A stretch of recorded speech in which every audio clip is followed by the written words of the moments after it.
Nakwambia ni bulanda wewe sitaki kujua. Si tuko huku Kenya, kuna mwingine ameenda huko Tanzania, ati ameenda kuzindua miradi na tujui ni miradi gani anazindua. Sasa kuna Mtanzania mwingine hapo sijui ni mbunge, kwa bunge yao hii ya kupiga makofi ubao, anaamuka na anaanza kuomba ati mambo na mazaburi, sijui nini ati amepakwa mafuta. Anasema ati Kasongo pia ati apakwe mafuta 2027.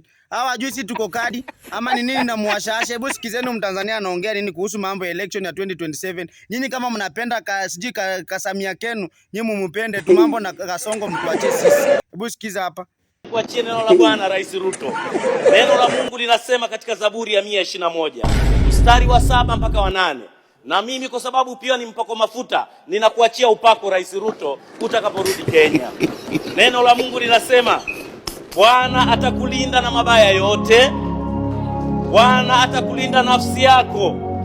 Bwana atakulinda utokapo na uingiapo, tangu sasa na hata milele. Rais Ruto, Bwana amekupa kibali. Usiogope.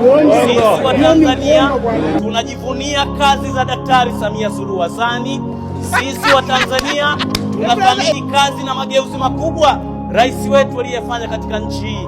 Na kwa sababu wewe umechagua kumwamini rais wetu kama dada yako, sisi wabunge wa Tanzania, ni nani tusikuombee wewe ushinde uchaguzi wako mwakani. Bwana akubariki, neema ya Mungu ikufunike, malaika wa Bwana wakuatamie. Nenda shujaa Ruto, tutakukumbuka wa Tanzania. Sisi ni damu yako, sisi ni mifupa yako. Bwana akubariki na kutengemaza katika jina la Bwana. Asante Rais Ruto. Sasa huyu